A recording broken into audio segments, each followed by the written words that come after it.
Right. So we are so fortunate to be partnering with Student Philanthropy Week at the Johnson Center for Philanthropy. And the Johnson Center for Philanthropy is one of the centers at Grand Valley State University. If you've heard about the Johnson Center before and you are a student at Grand Valley, we'd love for you to drop in the chat what you know about the Johnson Center, or if you've interacted with the Johnson Center before, or if you are a member of the community, if you've taken a class or a training or read any of the research. Would love to know if the Johnson Center has been a part of your day-to-day. We work with nonprofits and foundations, scholars and students and partners in business and government to connect practitioners to the information and skills they need to make change for good. So what does that look like here at the Johnson Center? It's competency-based professional education, cross-sector research and evaluation, and strategic services, a lot of hands-on projects across the philanthropic sector. And we like to think bold thinking and insights to advance the field. So that's a little bit about the Johnson Center. We are here on campus and look forward to getting to know many of you who are here today. Let's talk a bit about Student Philanthropy Week. We've got a couple of members of the coordinating team here, including Shannon Dale. Shannon, the floor is yours to tell us a bit about Student Philanthropy Week. Yes, thank you all for joining us today. I'm Shannon Dale. I'm the Senior Director of Annual Giving and Digital Strategy here at Grand Valley. I'm joined by my colleague, Anna Davis. We're really excited about Student Philanthropy Week. This is our second year hosting at Grand Valley, and we have two main goals of the week. The first is to educate the student body around what philanthropy is and how anybody can be a philanthropist, and how philanthropy makes an impact on their everyday experience at Grand Valley. And the second goal is to help our student organizations learn how to fundraise for their own areas and for things they care about on campus. So we opened it up to student orgs who applied to be part of the campaign, and then we provided hands-on training. So they met with us one-on-one and learned about our crowdfunding platform and how to spread the word, how to ask people to make a gift. And so we've got a whole week of fun educational events and our crowdfunding campaign that's running this week. So I hope you check it out. You'll see on my screen, I've got the URL in there and the QR code, but I'm happy to pop the campaign page into the chat too. And if you have any questions or you want to get more involved this year or next year, please don't hesitate to reach out. We'd love to chat with you more about that. Great. Thank you, Shannon. And thanks for the great partnership on this workshop today.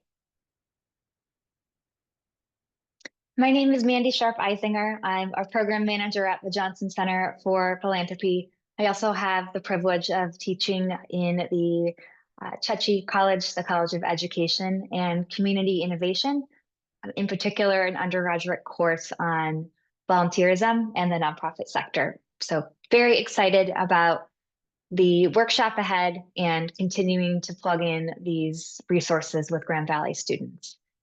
I'm joined by my colleague, Emily Brenner, a double alum of Grand Valley. So Emily, go ahead and say hello, introduce yourself.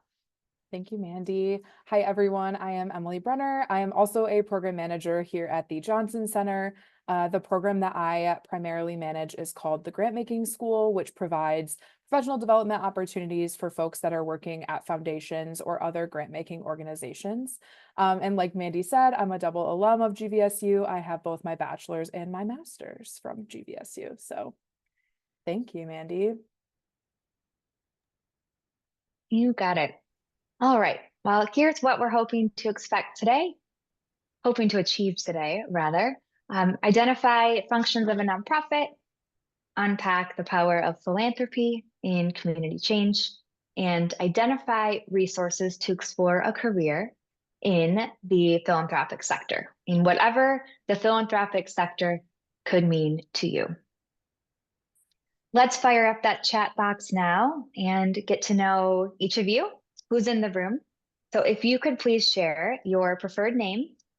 If you are a student, share your major or your area of interest, how you arrived today on a scale of 1 to 10, 10 being best, and what's a social cause that is important to you. Just take a moment, drop that in the chat. We'll get to know who is in this virtual space today.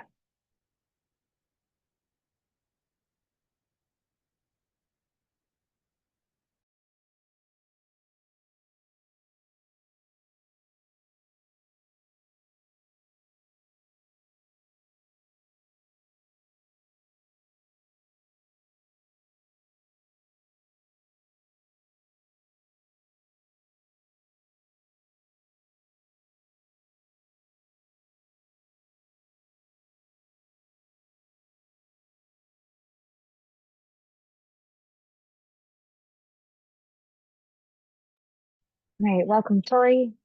Tori is also our colleague from the Johnson Center. Welcome, Tori. Glad you're here.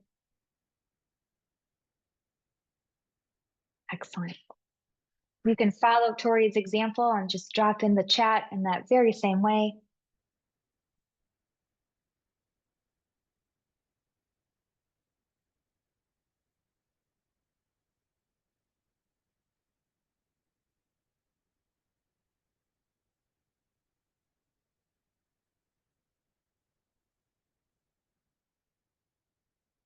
Welcome, Olivia, Simon.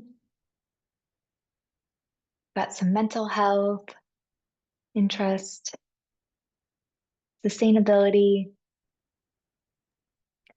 Some solid 7s and 8s, so that's good.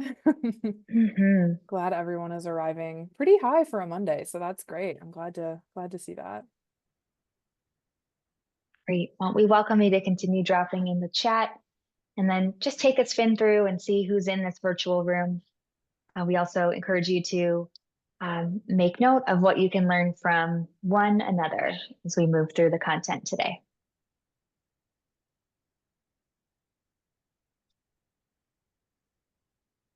All right, so we are going to launch our Slido. Emily, you want to take it from here? For sure. All right, so Mandy mentioned earlier, you're welcome to use your cell phone, or you are welcome to pull up another window on your web browser to access the Slido, and Mandy is going to show. So we have a QR code here for you to scan if you want to use your phone, or you can join at slido.com, and then it will prompt you to enter the number that you see underneath slido.com.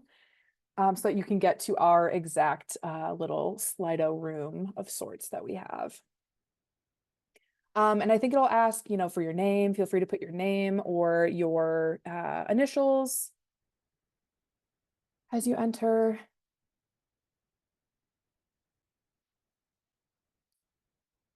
And then we have this lovely little poll for you all to answer. I see some of you already coming in.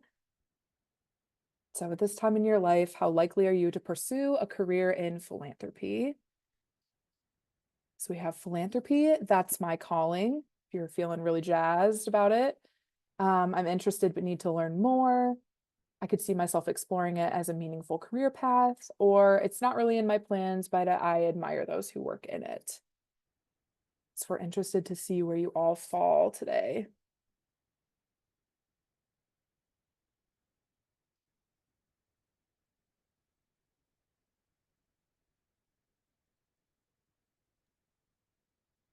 All right, it looks like we have about 9 participants, but in our physical space, we have about 18. So hop on that Slido, let us know where you're landing today.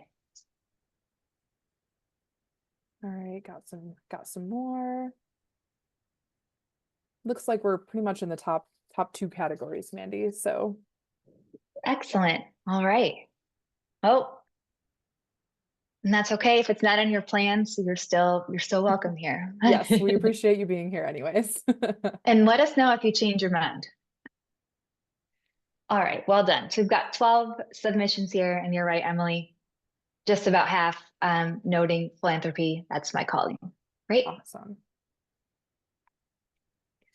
All right, we are going to also now quiz you a little bit on your knowledge about the nonprofit landscape in the United States. So Mandy's gonna pull up some more Slido poll questions for us.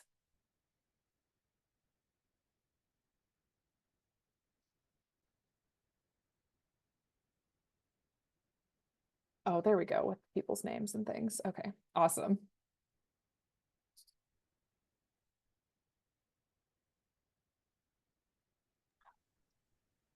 This is not graded. However, I think we have some Johnson Center swag in the office that we can give to the winner. What do you say, Emily? Shall we put some Johnson Center swag as the Sure. prize? Student Philanthropy Week, do you have some swag? Yes. Okay. So some Grand Valley swag will be coming your way if you are the winner. If you are an employee of the Johnson Center or of Grand Valley in the University Development Department, let's say that the prize cannot be yours, but yes, you may still participate. All right. We've got about 11 folks so far. And anyone else want to play? We will go over the answers at the end, so you will learn what the answers are. All right. Well, I think we can go ahead and get started. Excellent. Shall we? This is timed. So, a couple things. If you respond to the question, the Slido is going to measure the accuracy of the response and also the speed in which you respond. So that's how you'll be scored on the Slido. It's So, somewhat similar to Kahoot, if anyone has done Kahoots before. It's pretty similar structure to that. all right. Well, here we go. Oh, we got some more joining.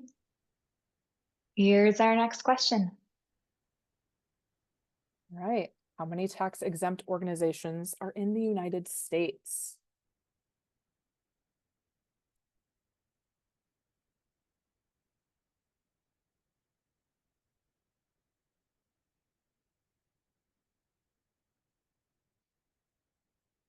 Okay. 1.8 million. Good job. That's correct. 1.8 million. Most of you got it.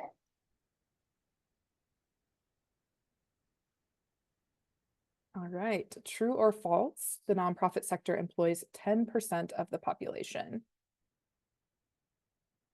True or false?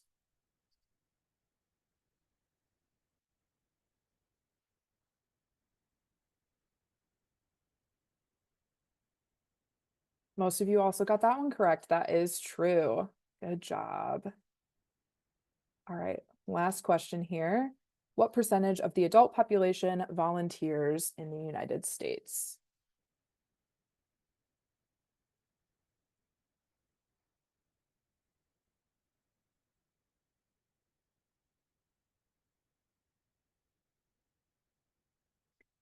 Okay, we had a tie.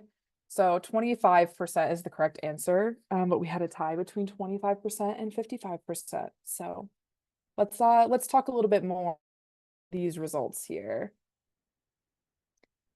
Oh, wow. Okay. Well, so we technically had a tie, right, Mandy? I mean, they did get the same amount and the same time with Shannon and Simon. So As long as Simon is not an employee of University Development, Simon is our winner. excellent. All right. Congratulations, Simon. You have some swag coming your way. Nice work. Let us know the best way to find you, if it's Allendale or Pew Campus, and we will drop off some swag for you. Well done. Awesome. And Shannon, too. Well done. Yes. All right. Simon's on the Allendale campus. All right. We'll get you some swag. All right. So there are roughly 1.8 million tax-exempt organizations in the United States. So we talked a little bit about that already.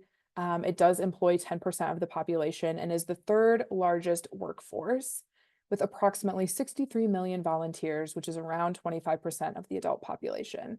And sometimes you might hear folks say that, you know, the nonprofit sector is mainly run by volunteers, and while volunteers are so incredibly important for the sector, That actually is not true because it is the third largest workforce, and that is a lot of people that are employed within the nonprofit sector.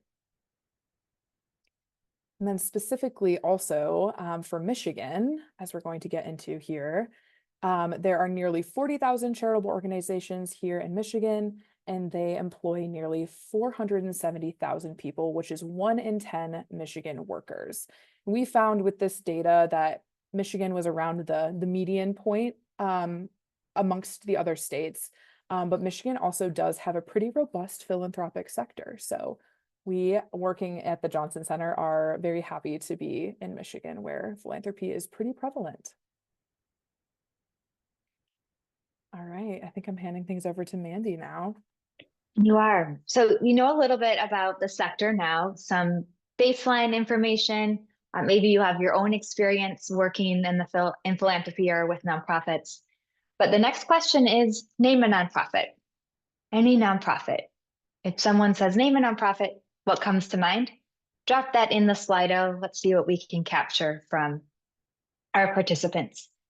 If you haven't participated in the Slido yet, you can join right here with the QR code or at slido.com and name a nonprofit for us.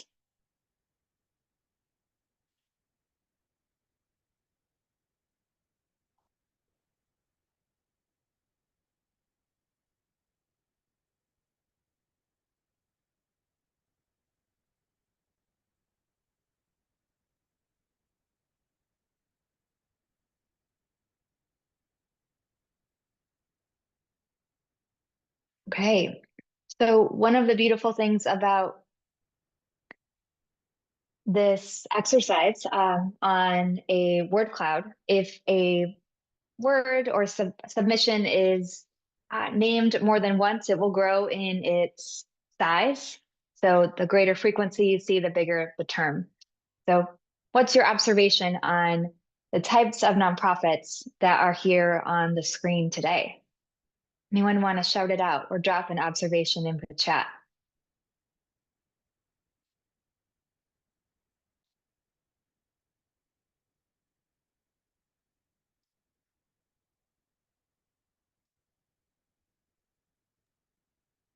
A lot of people thought of the United Way because that is very large on the screen, Mandy. It is. That's the biggest term that I see when I look with my eyes. But I also have some assumptions looking at the names of the organizations on the screen that these might be aligned with your personal values or personal experience. Looking at the chat, we've got a mix of both local and national nonprofits. Great, Cassie, great observation. And a lot of diverse causes here. Absolutely. Great. I'm curious, why do you think the United Way came up so frequently? If you wrote the United Way into the submission as well, I'd love to hear. Why did you choose the United Way?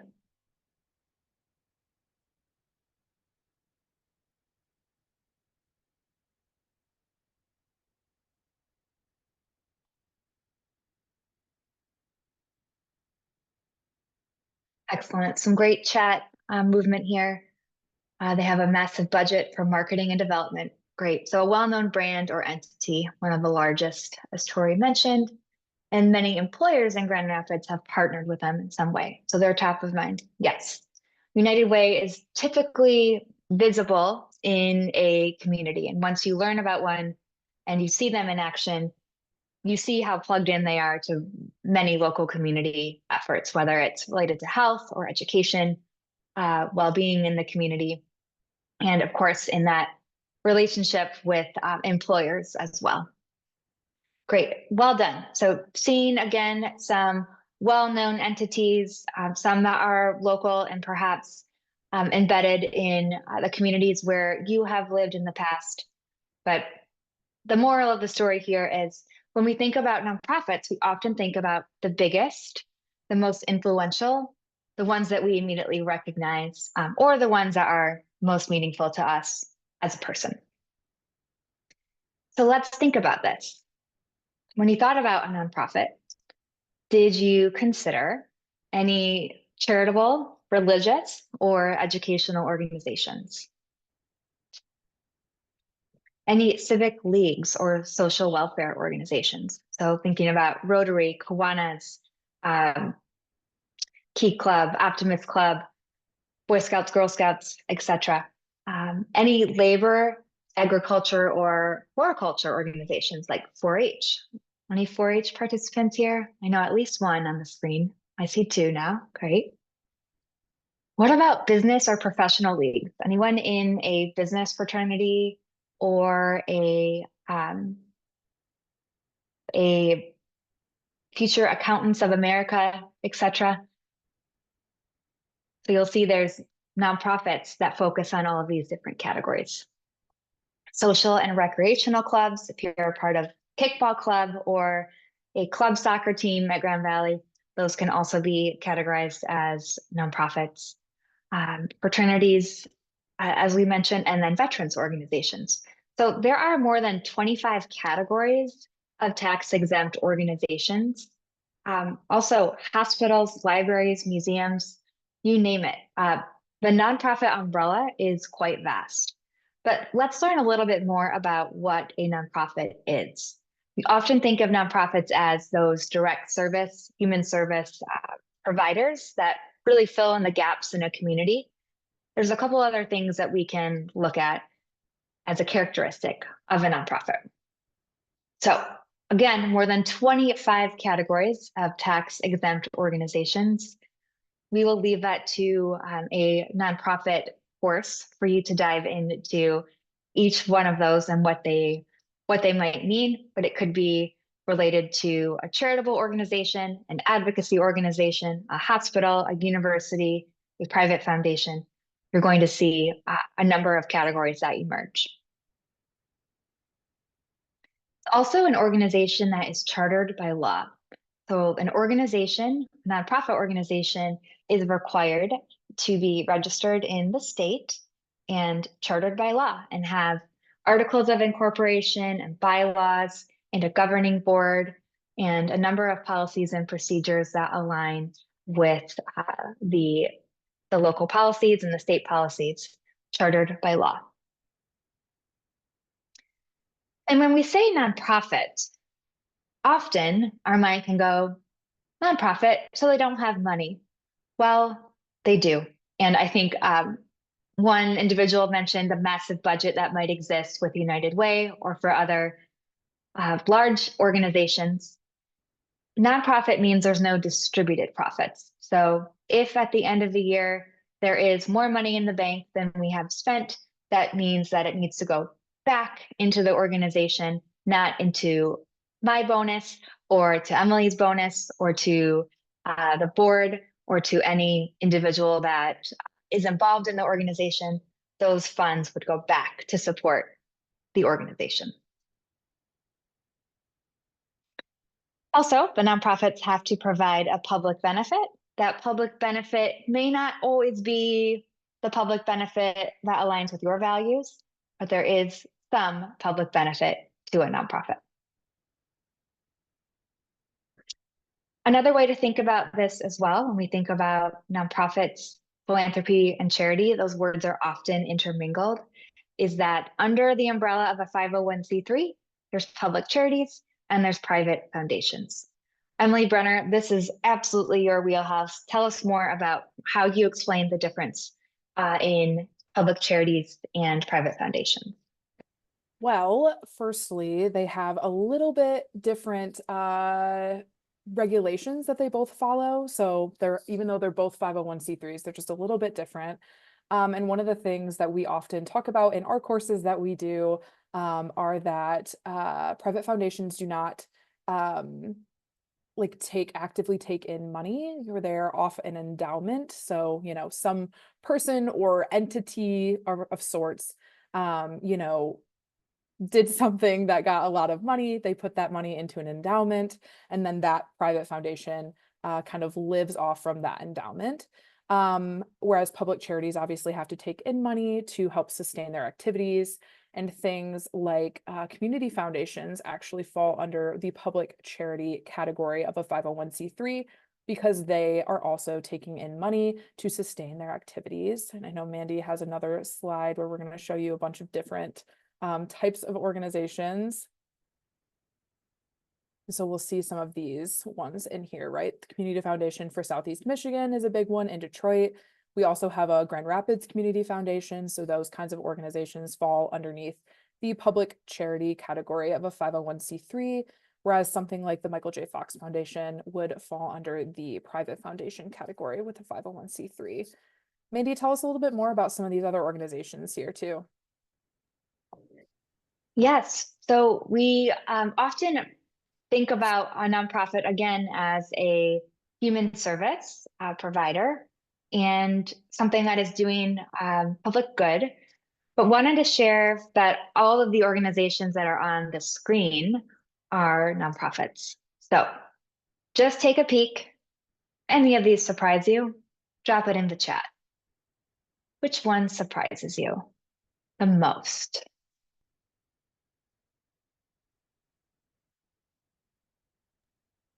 You know, that now that I'm thinking about it, Mandy, we do have Priority Health on here, obviously as an insurance company, but we didn't put any hospitals up here, did we? 'Cause that's another large one sometimes that people forget, that a lot of hospitals are also nonprofits.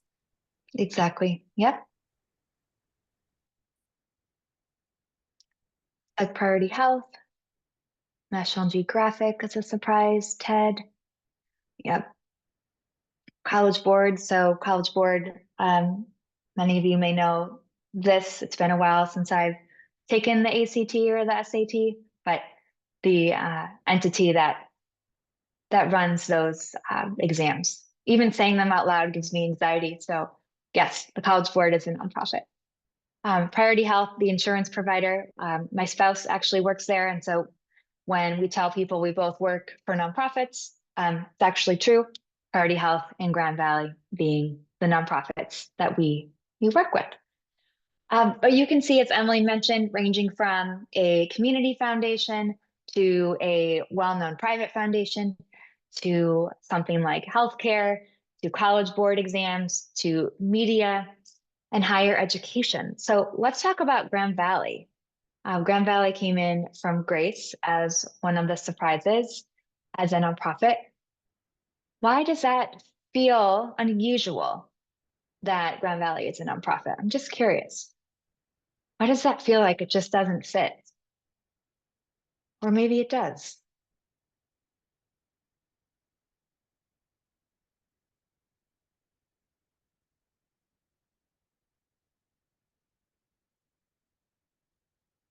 And there's a lot of resources that go through Grand Valley. Yes.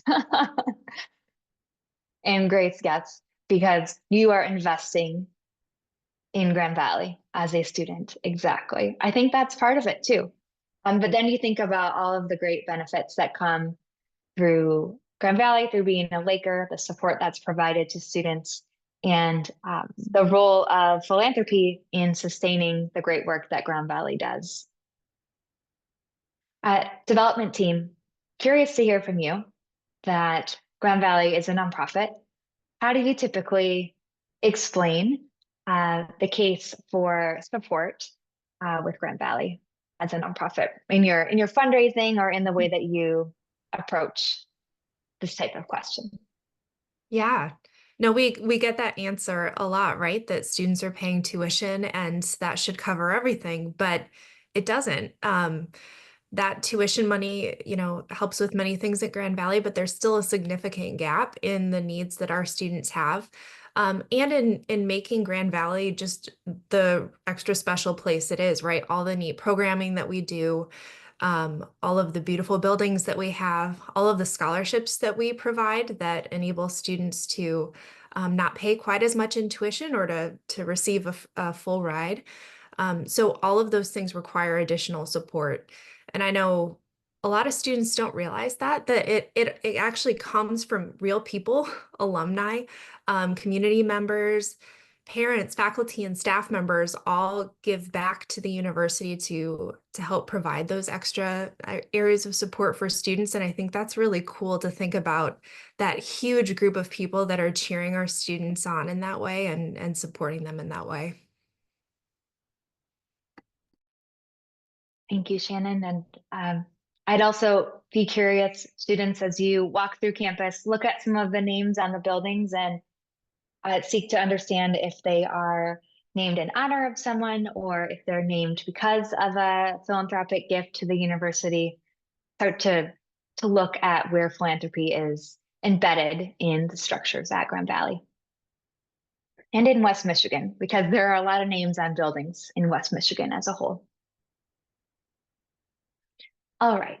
So yes, going from Grand Valley and community foundations all the way to the student organizations that you may represent on campus, all either nonprofits or nonprofits that ladder up to a parent nonprofit, like the Muslim Student Association is a student organization embedded within Grand Valley, though sometimes student organizations have a parent chapter that is a beneficiary or a society that is a nonprofit in that category where that student organization would ladder up to. So just keep your eyes on all of the ways that nonprofits are categorized and see what you uncover as you take this new knowledge into the world.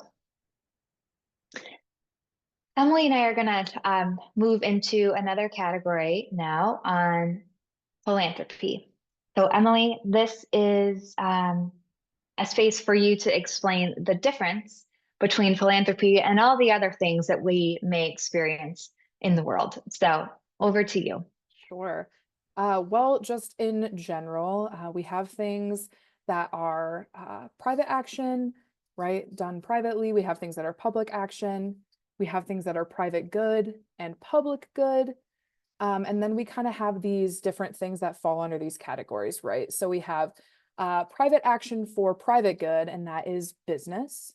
We have public action for private good, and that is technically illegal. It's breaking the law. We won't speak too much more about that, but it is against the law to do that. And then we have public action for public good, and that's government, right? Doing things in public for the public good. And then we have this other category, private action for public good. And you might think, what exactly is that? What goes there in that category? There's not really common terminology for it. Is it a nonprofit? Is it an NGO? Sometimes that term is used, but this is what we call philanthropy, is private action for the public good. So let's talk a little bit more in depth about what philanthropy is. So as I mentioned, private action for the public good. This is a broad affirmative term. We sometimes call this an umbrella term because there are so many things that fall under this term of philanthropy, right? It's not just giving, it's also service, it's volunteering, as we've talked about. It's association. We talked a little bit about some different associations on the last slide. It could be, being part of 4-H, like Mandy mentioned earlier, which, is not inherently a philanthropic type of thing, but there is an element of giving back to your community that is there. And it's a universal response to the human condition. By nature, we are often willing to help, to do things, to support each other. And so philanthropy kind of acts as a response to that human condition. Philanthropy also cultural. There are so many different cultures and religions as well that have philanthropy built into them. And it can be cultural as simply as helping a neighbor. It can also, like I said, be part of your religion. A lot of philanthropic efforts can often start from that. It also is a moral action that is driven by our moral imagination, which is what we think is good. And while, Mandy and I might have some overlaps here about what we think is good, it is a very personal thing, right? It is driven by what you feel is good. And so that is why, as we saw earlier in the chat, we had so many different causes and so many different types of nonprofits, because we often will be driven by our interests and what we think is good and what we want to support. Philanthropy also has major consequences for society, consequences that can be good and also consequences that can be bad. And philanthropy also affects all of us, and all of us have a connection to philanthropy. We all have our own philanthropic autobiography of sorts. And a lot of times we don't think about it in that way. We would love for you all to think about it in that way, to, once you get off this webinar, to sit there and think about, how you got connected to philanthropy, and what your journey is, like where it started. Because sometimes there are activities in there that we don't necessarily think are philanthropic that actually are. And as I mentioned, with those consequences for society, philanthropy has been involved in a lot of different things. One of the things that it has been involved in is different medical advances. So vaccine development and rollout, whether it was COVID or polio, there's a ton of different ways that philanthropy has supported the organizations that are doing a lot of this research and development. Philanthropy also was instrumental in the development of insulin. That was funded by the Carnegie Corporation back in 1916. They also, philanthropy was involved in the development of molecular biology and the discovery of the structure of DNA, right? Things we did not think were supported by philanthropy, but were actually helped along by philanthropy. Other things in the social justice category, marriage equality is a big one that was very much largely supported by philanthropy, and a ton of the on the ground efforts, right? Different advocates, different legal groups, but a lot of them were receiving funding support from philanthropy. In addition, education as well, right? I think education is higher education, or it goes even as far back as fighting for equal rights with education. Philanthropy was largely supporting those efforts back then as well. And then other things we don't think about, but in public safety, the development of 911 was funded by the Robert Wood Johnson Foundation. And so that is something that, has been around for quite some time that we don't necessarily think about where it came from. And also the white striping on the sides of the highways was developed by the Door Foundation of New York.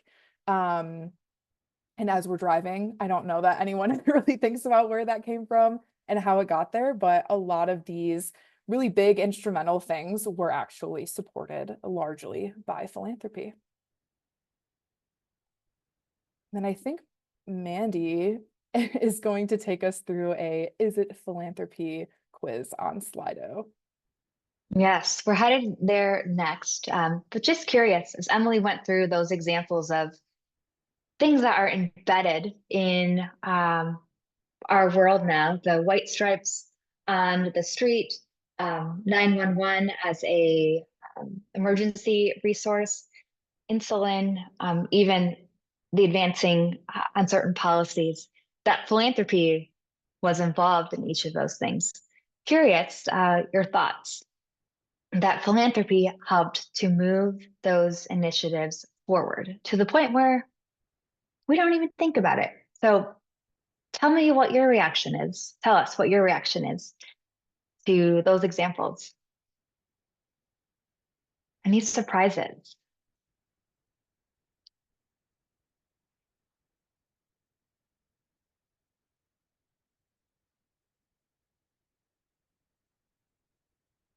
Mm-hmm. Yep, the lines on the road were surprising. Yep. Great. Yes, there's some great fun facts, Grace. Excellent. It's funny whenever we watch PBS, and it's just funny that my kids will watch PBS and at the end, they'll say, this programming is made in part thanks to the Robert Wood Johnson Foundation and viewers like you. Thank you. And my kids had that memorized after watching PBS because it was just consistently part of the Daniel Tiger story. But I loved at the end, my kids would always say, and viewers like you, thank you. Like they were part of supporting PBS as a viewer. So it's very sweet. And it looks like Grace mentions reciting that too.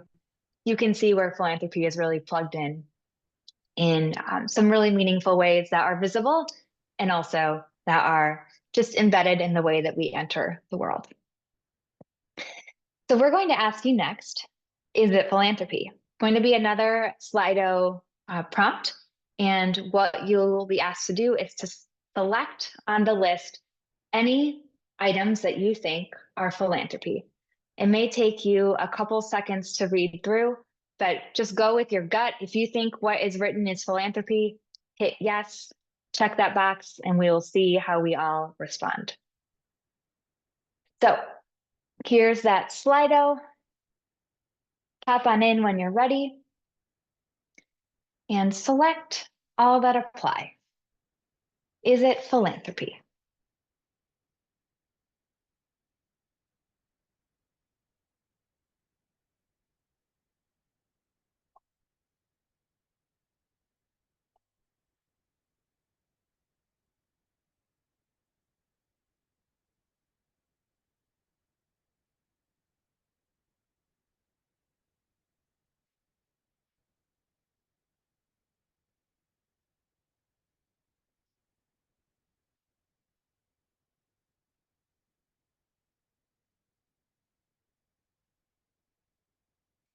All of these are real life examples.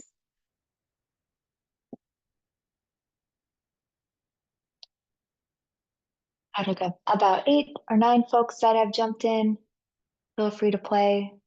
10 players now. Mandy and I would tell you that stopping at our favorite local coffee shop and leaving a generous tip is probably one of our favorite activities. It is. Many people at the Johnson Center's favorite activities. It is. I had a time when I did that and I left a generous tip. It was like rather than buying the coffee for the person behind me, one of my shifts is to leave a generous tip. We can talk more about that another time. But they said, did you mean to do that? And I said, yeah, I did. Is that okay? So I think it's also part of the surprise that you can be generous, you can be philanthropic in these little micro moments, including many of the examples here. So let's walk through these, Emily. Is it philanthropy? Maybe we start with the easy ones. Volunteering at a local animal shelter. What do you think, Em? Definitely. Volunteering is philanthropic. Yep. Private action for public good. Mm-hmm. Making a donation to a national nonprofit. Is it philanthropy? Absolutely. Absolutely. So those two, loud and clear. Why do we see those ones loud and clear as philanthropy? They're lighting up green 100% on the screen. What makes it so visibly philanthropy? Tell us what made you say that's absolutely philanthropy, 100%.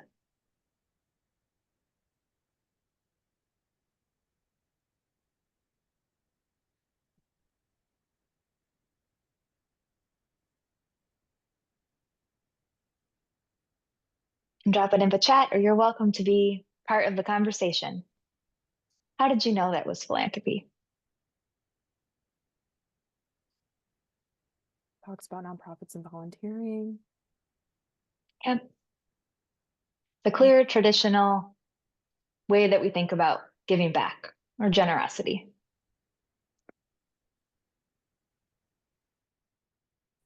The impact is immediate, evident, measurable. So there's some type of transaction, Cassie, and it's voluntary and charitable. Mm-hmm. Right. Let's talk about some of the trickier ones where it could be philanthropy. Emily, take us through the next couple. Encouraging your friends to join you in a community cleanup. Do you have immediate thoughts about this one, Mandy? Yes, I would say it's philanthropy. I would say so too. We're going by private action for public good. That is some private action that leads to public good, I would say. What And about if you're that friend too, if you're that friend encouraging your friends to join a community cleanup, go you. Absolutely. What about making a donation to Student Philanthropy Week at GVSU? Absolutely. That's philanthropy to me. I see Mhm. nods from Anna and Shannon. I think they're going to count that as good. Mhm. Okay, and these next ones are even trickier. The lines get a little bit blurrier here. So buying a cake for your roommate's birthday. It's generous. Mm-hmm. Is it philanthropy?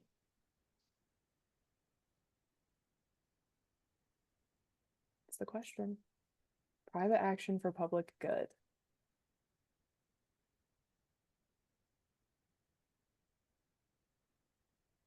Okay. You can see where the lines kind of blur, huh? Mm. Right? Stopping by the local coffee shop and leaving a generous tip. Mm-hmm. Is that philanthropy?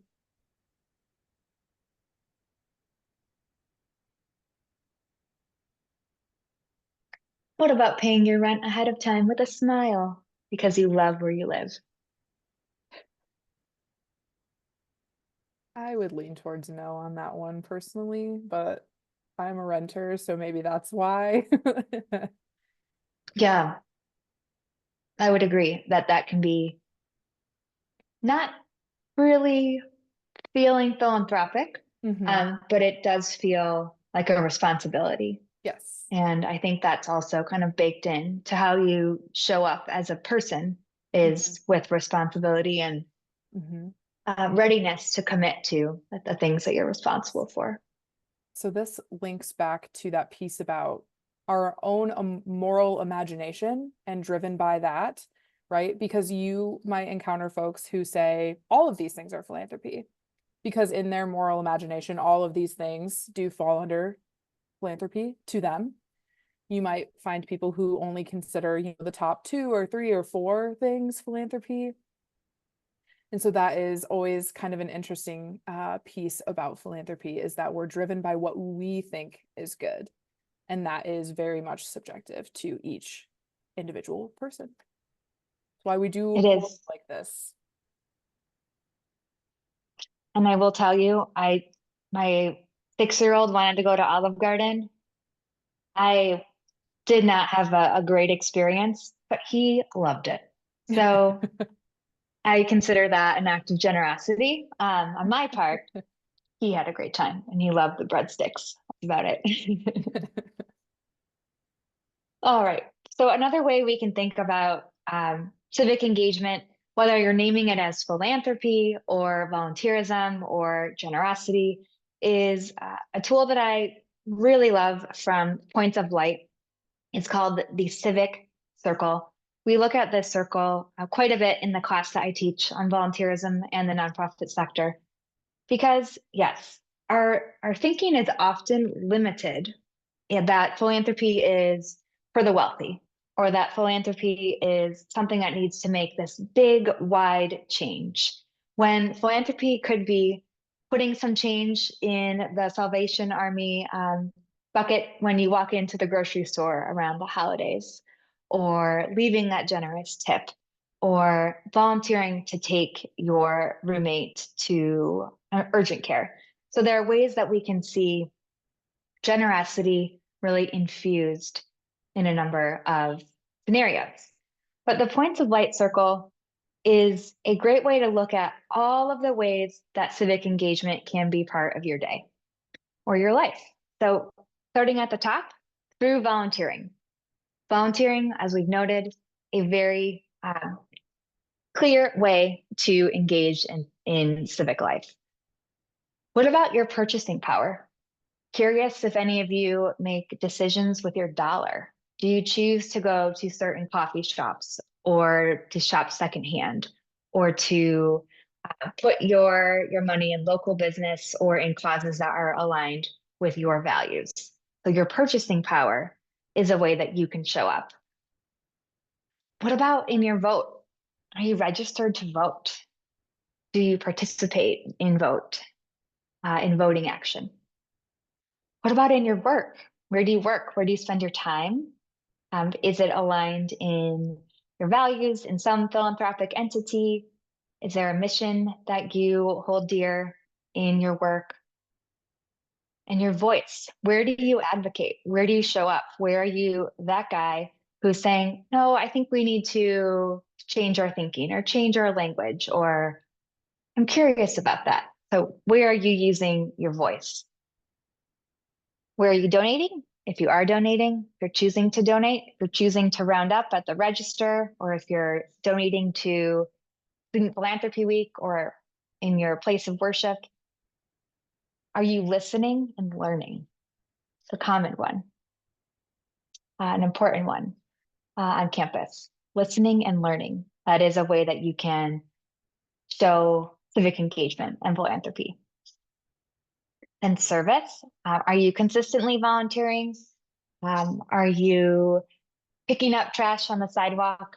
Are you using a mindset of service? And then, of course, the social enterprise component.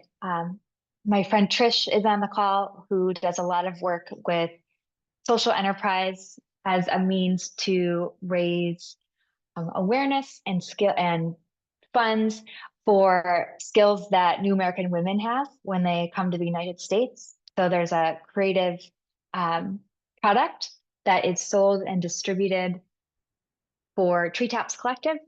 Just a great example of where social enterprise is embedded into the fabric of the organization. So that's the civic circle. Just curious if you could drop in the chat, which part of the civic circle do you feel like you are leveraging the most right now in your philanthropic world? So just drop it in the chat. Which spoke of the wheel do you feel is the most powerful or prevalent to you at the moment? Is it volunteering? Is it vote? Is it purchase power? Is it voice, work, donate, listen and learn, service, social enterprise? Where do you feel like you're leaning in the most at the moment?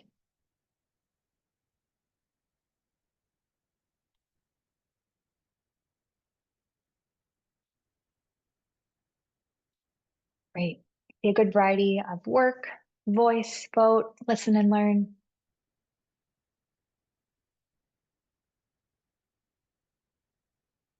Excellent. So all of these are available to you as a means to bring civic engagement and to bring the concepts of philanthropy into your day-to-day. We want to talk more about the careers in philanthropy. So we've learned a lot about philanthropy. We've learned a lot about what nonprofits do, the types of nonprofits from small to big, and some of the ways in which philanthropy supports really the common good. Let's talk about some frequently asked questions that I would love to invite Emily, Shannon, Anna, if you're willing to respond to, that we often hear about careers in philanthropy. And also there's a Q&A box that's open on Slido if you'd like to add your own questions from the audience. But the first question is, what types of jobs are available in philanthropy? Great big question. Emily, how do you respond to that question? What types of jobs are available? I would say so many. Sometimes people think just, working at a nonprofit is what is available. And while that is an extremely viable option, I mentioned working at foundations earlier. So those also are in philanthropy. There are organizations called philanthropy supporting organizations like the Michigan Nonprofit Association or the Council of Michigan Foundations. Those are local, but there are also national ones. That's a career working in philanthropy. There are so many different avenues that touch philanthropy. Maybe you are passionate about evaluation, and so you want to, work at an evaluation firm. Well, they might evaluate some projects that are at nonprofit organizations, right? Mandy, what other ones would you add in there that touch philanthropy or? Yep, I think about some of the large organizations that I work with. One of them was UNICEF USA. They had an entire PR department, a marketing department, finance and accounting, investments, advocacy, fundraising. So really, these larger organizations have an entire function of a business or of a corporation. Really, there's roles that you could probably find in businesses or in larger institutions that are also available in the nonprofit sector. So I think knowing that 10% of the population is employed by the nonprofit sector, I think speaks volumes to the types of skills and roles that are within nonprofits. What about this one? What's a misconception about working in philanthropy? I've got a couple that I hear often. You must love your job. You must not get paid. You must feel like a really good person. Oh yeah, it's still a job. You still work with humans. The thing is, you do get paid. Is it going to vary vastly based on the organizational budget? Absolutely, it will. But those are common misconceptions. You are going to probably like your job if you are aligned with the morals and values, but it's still going to be hard work. And it's still going to be something that requires self-care, is what I will say as well.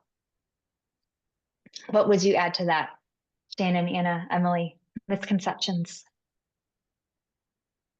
We touched on quite a few when we were talking earlier, so I don't know that I would add. All right. What about this one? Do you need a specific degree to work in philanthropy, or can I combine my major with a career in philanthropy? You can do either of those things.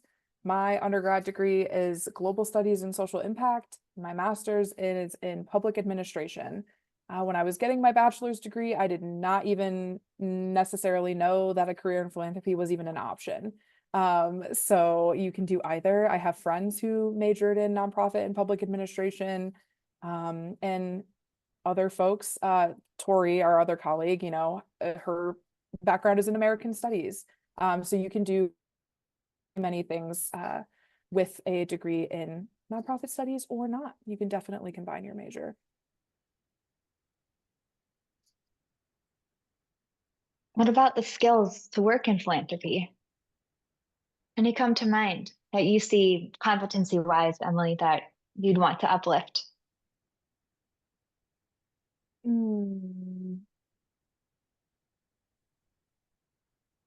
This is hard. I would say it depends on what you would want to do. What would you say, Mandy? One that came to mind for me is being able to build consensus is a very important skill, to ask for what you need, to build partnerships. Shannon said storytelling, very important, but to really see things through from beginning to end is very important in the nonprofit sector. Flexibility has come up as well, relationship building, networking, asking for help when you need it. But I think any of the skills that you'll learn at Grand Valley regarding writing and research and communication, critical to practice those too. How can I get started while still in college? And where should I look for internships? These are some common questions that we know emerge. We'll take you through a couple of resources, but just want to note as we're entering the 1 o'clock hour that service begins here, here at Grand Valley, whether you are a current student or enjoying this presentation just to learn more, that wherever you find yourself, now is a good time to think about where philanthropy touches your lives and where you can take meaningful action in either a career or in joining a board or in taking a class or an area of study, in part of the civic cycle in a way that you want to take action. There are boundless ways for you to bring your philanthropic story to life.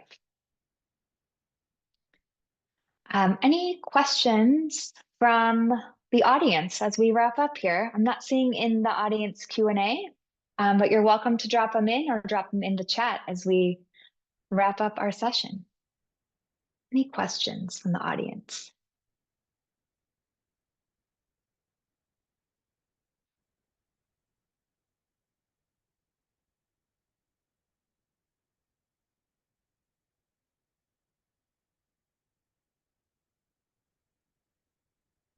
Okay, well, we are happy to share a few additional resources via email.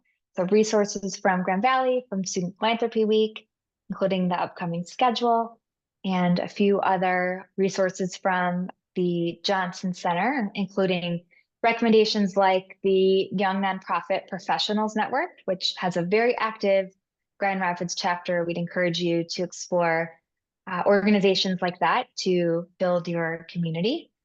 And we also look forward to seeing you in the Student Philanthropy Week activities ahead. There's going to be so much more for you to learn and sink your teeth into as you apply these learnings ahead. So we'll hang around for just a couple more minutes if you have specific questions. Otherwise, thank you so much for joining as we kick off Student Philanthropy Week, and we hope you have a great afternoon. Thank you so much, everybody. Thanks all. Thank you.